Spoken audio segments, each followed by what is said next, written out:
Alright, so here's the paranormal story. Woo! Just kidding, go ahead, Mom. Speak loud. The reason why I decided to tell it is I just watched Josh's, and they did the paranormal, and I thought that all sounded very, very spooky. And I'm a believer, but very much a Christian. So, I'm going to tell something that happened to me, which is paranormal. The other side of it. But kind of a little bit different. But I'd like the people that watch this' opinion on who they think it was, because that's what I always end with is, who do you really think it was, or what do you think it was? I would be very curious to know what y'all think. So when we get to that point of the story, be sure to leave it in the comment, and I'll promise, my promise to you guys, is that I'll get it back to her, so that way she hears your comments, and we'll get her back in touch with you. So compare thoughts. Yeah. All right, I had a Doberman Pinscher, a red Doberman Pinscher that Red and Rust, right? No, they're just called Red. Oh, okay. I bought my oldest son, David, and his wife, Tabitha at the time, I bought them a black and tan Doberman that they named Warlock, and it ended up being real, real sweet, but huge. Big Doberman. Yes. Well, that turned me on to Dobermans, and I'd never had any. I'm a big dog fanatic. If you couldn't tell from the... Oh, wait, we didn't show the other dogs. Well, you'll show them. We'll have to show you the dogs. None of my dogs are under 100 pounds, let's put it that way. Some big dogs. Anyway, I'm a big dog lover. So, my husband bought me a 3-pound, 14-ounce red Doberman. Little bitty thing. Little tiny, and we got pictures of him. We raised him, and he ended up being 125 pounds. And he was 12 years old, and I had to have him put to sleep. And that's big for a Doberman, It's actually. very big. But my daughter Susie took him. I couldn't even take him to the vet. I could not bring myself to do it. So she took him and stayed with him, and she brought him home, and he's buried out in our pet cemetery, which I'm sure Mark will show you someday. And he's the biggest. He has a 5-foot-tall cross. He's got the biggest cross out there. But that night, I was home alone.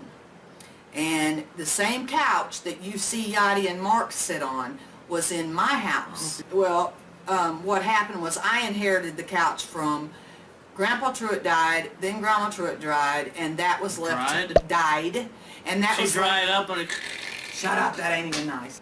So you mean the couch that we started our first vlog on, the one that's sitting in our living room now, the one that we picked at because we don't care for the frame much on it.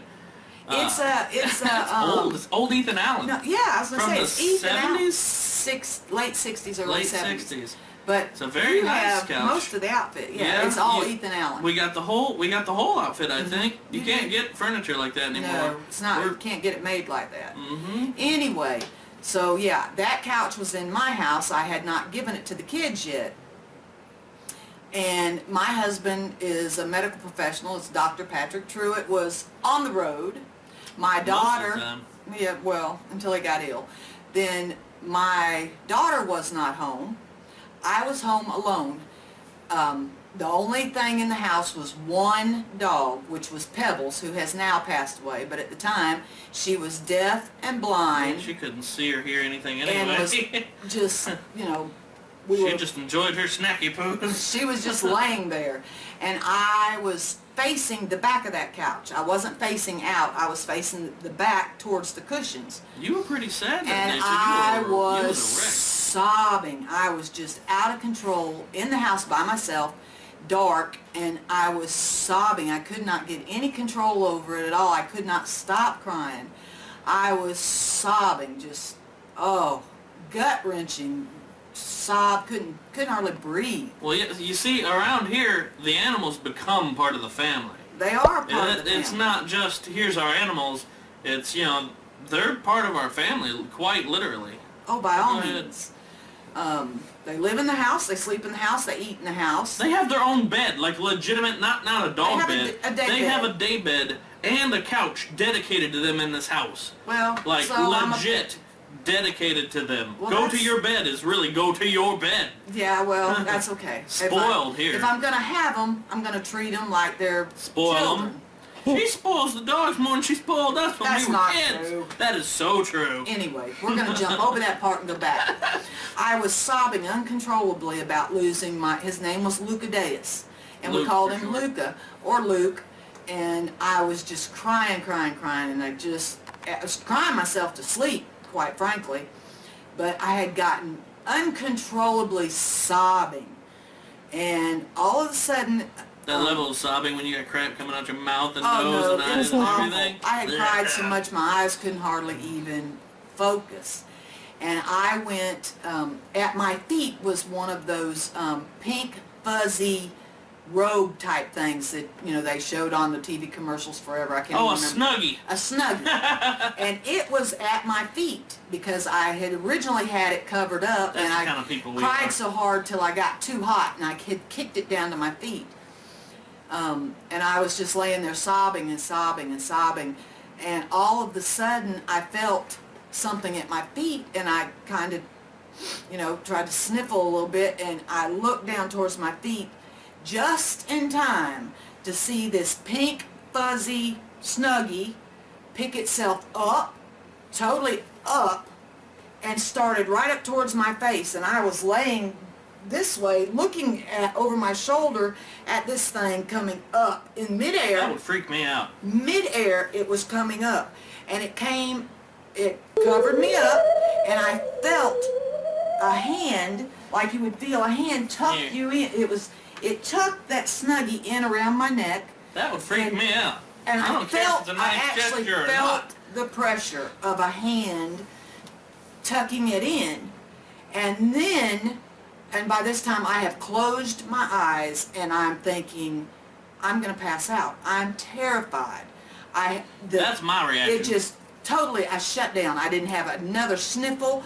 I had sucked it up and closed my eyes, but I felt it tuck me in, and then I felt the pressure like someone cuddling you, or what Luke used to do would be put his head on my side. Yeah, when he was a puppy, he was a lapdog. Well, until he got... And then when he got too big, his head was the lapdog portion. He would lay his head on you. So it felt like he had laid his head on my side like he always did.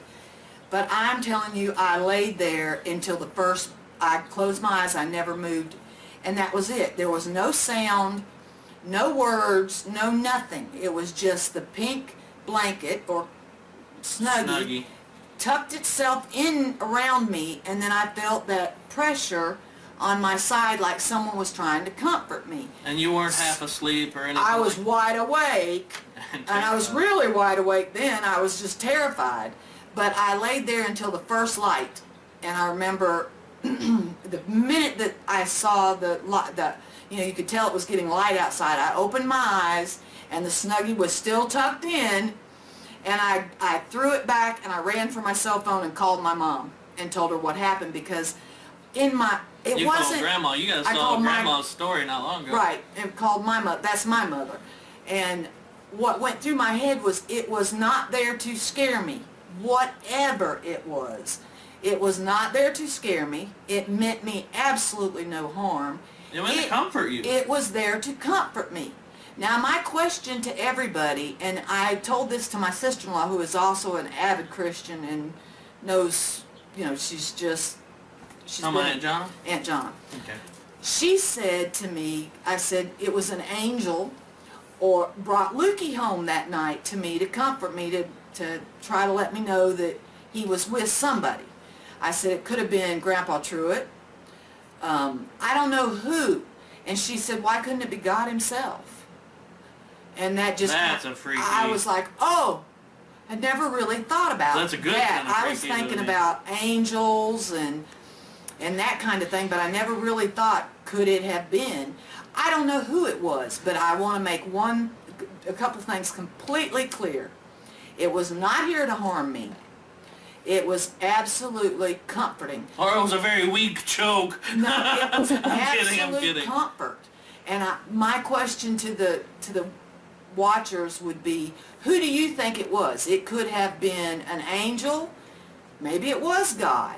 Maybe, I don't know. I would love to know. An embodied form of Luke. I don't know. It was a hand. You felt the hand, I would say it was Luke 100% if I had not felt a human hand tuck it in. That's why it could be an embodied form of Luke. See, now my idea is, this is just my thoughts. You're supposed to, and I don't know that I wholly believe this. Somewhere, I don't remember, you learned as a kid, apparently animals don't go to heaven or something. I don't know what the story of that is. All dogs go to heaven. I'd like to think that they have somewhere, and all animals are innocent. So there's got to be some kind of plan for them. We don't know what it is, and it's not very well defined. But I don't know that it was, this is my thought. Yeah, obviously, everyone's entitled to their own opinion. I don't know that it would have been God, because in the Old Testament, if he even showed his face, it could kill you. Now, you had your eyes closed, so, I mean, maybe you were okay. Maybe he's coming to take you home. Look at me. No, I'm kidding. That's so mean. I would go as far as, it is warped. I would go as far, and I'm a Christian, all you guys know it. I'd go as far as to believe it was an angel, or possibly letting Grandpa come back with Luke, you know, or... I thought that, because what we left out of this was, when Luke was 3 pounds, 14 ounces, I worked at the law firm. I'm a paralegal, retired paralegal, and I used to take Luke to be babysat at my in-laws' house. So every day... Right down the hill. Right, well, down the hill now. I didn't live here at the time. We owned this house but didn't live in it. I would take him, because it's actually on my way to the law firm. I would drop him off, and when I would get off at work, I would come by and pick him up. He was never left alone. I don't believe in leaving animals all day long in a crate or, you know, things like that. I mean, they are treated like children. And yes, all dogs go to heaven. I truly believe that because they are so full of love and compassion, all they ever want to do is make their masters happy. So I believe truly that your dogs will go to heaven with you, or meet you there, or you will have the benefit of having some level of heaven, of being able to be with them. That's what I like to think. Maybe if it's not the main branch of heaven or whatever you want to call it, because we're going to get plenty of commentary stating that that might not be true or what have you. I'm sure there are Bible verses one way or the other that can be interpreted either way, but I'd like to think, since animals are innocent, they're granted some type of I guess, sanctuary or heaven-like place that you can visit. I have to believe that. Now, like Mark said, we all have our own opinions, and I am a Christian, and I thank my parents for raising me that way. However, I really, really believe in my own heart and soul that because I have vested so much time and effort and love into my animals, that they aren't taken away from me forever. I really don't believe that. So my own personal opinion is that at some time I'll see them again, just as if they were human, and that you'll see your parents if you've lost them, or your grandparents, or whatever the case may be. Thank you, Lord. I still have my parents, but that's my own belief. And if it hadn't been for the fact that I felt the hand tucked around my neck, I would believe that Luke was back from the pressure on my side. And so I wonder if Grandpa Truitt, who's, deceased, was able to bring him back, or allowed to bring him back. Either way, that occurred. And it is just a real enigma as to who did it, but I know why. It was for the benefit of comforting me when I was home alone in a very special, it's a once-in-a-lifetime thing. I feel sure that, it was a time and place. I needed comforting, and there was no one here. So, however you want to look at it, I was comforted that night by something, not of this world. It couldn't have been. So what do you guys think? Leave your comments below. Leave your comments. I'd really like to know. We'll compare notes, because it's really a mystery.